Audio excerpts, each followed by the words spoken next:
আসসালামু আলাইকুম বন্ধুরা, স্বাগত আমার এই বাংলার রান্নাঘর উইথ শেরিনার চ্যানেলে। দেখুন, আমি আজকে খুব সুন্দর পুঁই শাক নিয়ে এসেছি। এই পুঁই শাকটা কীভাবে রান্না করি আপনারা দেখতে থাকুন।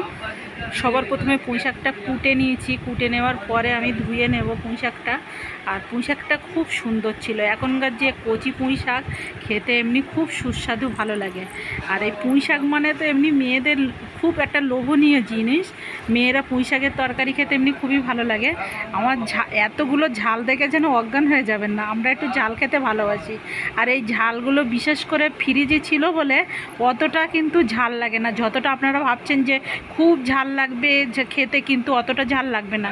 ঝালটা দেখতে লাল লাল, কিন্তু ঝালটা অনেকটা কমই লাগবে।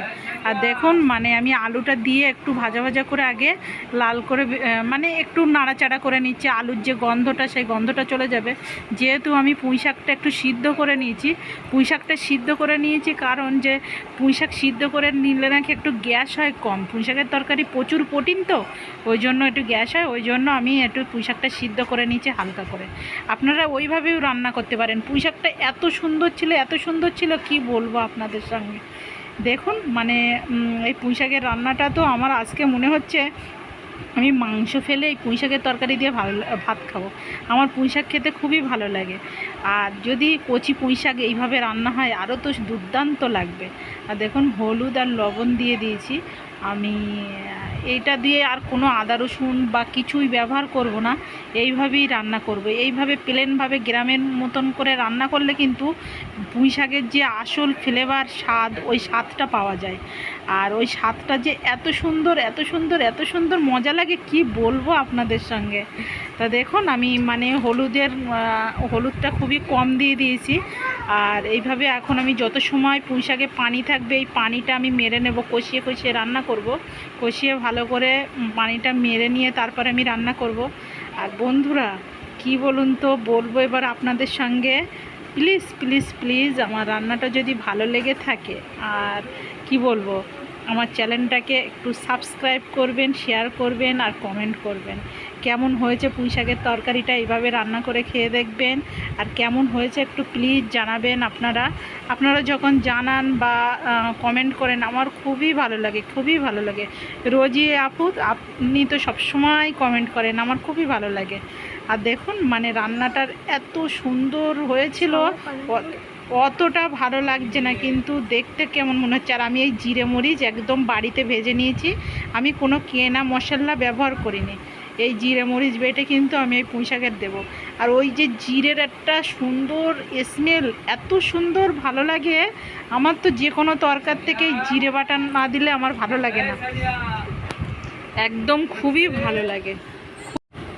দেখুন, আমার পুঁই শাকটা কষানো হয়ে গিয়েছে। আলু টালুগুলো একদম গলে গিয়েছে, পুঁই শাকটাও সুন্দর গলে গিয়েছে। এবার আমি একটু পানি দিয়ে মাছ দেবো, তো ওই জন্য মাছ দিয়ে যেহেতু পুঁই শাক রান্না করছি, এইভাবেও যদি চচ্চড়ি রান্না করেন, পুঁই শাক এমন একটা জিনিস, তাও ভালো লাগে খেতে।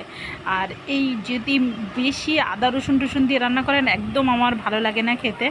আর যার যেটা পছন্দ, আমার কিন্তু এটাই পছন্দ, প্লেনভাবে রান্না করা। আমি এই পানিটা দিয়ে দিলাম। আর এবার আমি মাছটা দিয়ে দেবো। দেখুন, পুঁই শাকের কালারটা কিন্তু খুব সুন্দর এসেছিলো। আর আমি একটু টাটকা তেলাপিয়া মাছ দিয়ে আমি খুব সুন্দরভাবে ভেজে নিয়েছি। ভেজে নেওয়ার পরে আমি রান্না করছি।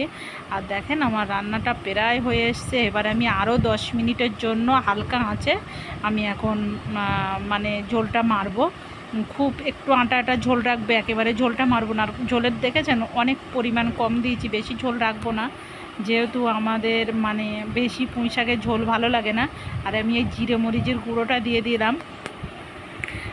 আর এই জিরে মরিচ টাটকা জিরে মরিচ বেটে যে খেতে এত ভালো লাগে, অবশ্য সবাই জানেন, সবাই রান্না করেন এইভাবে, কিন্তু আমার তো এত ভালো লাগে, এত ভালো লাগে। জিরে মরিচ না থাকলে আমার জন্য, সবজি রান্না করলে আমার জন্য মনে হয় সেদিন আমার রান্নাটাই সম্পূর্ণ হয়নি।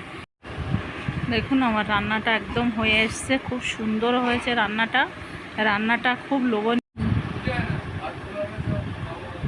দেখেন, এত সুন্দর হয়েছে রান্নাটা, খুবই সুন্দর হয়েছে। দেখেন, রান্নাটা খুবই সুন্দর হয়েছে।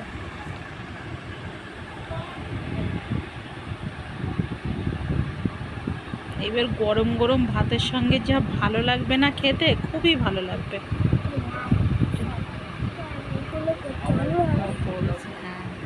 বলবো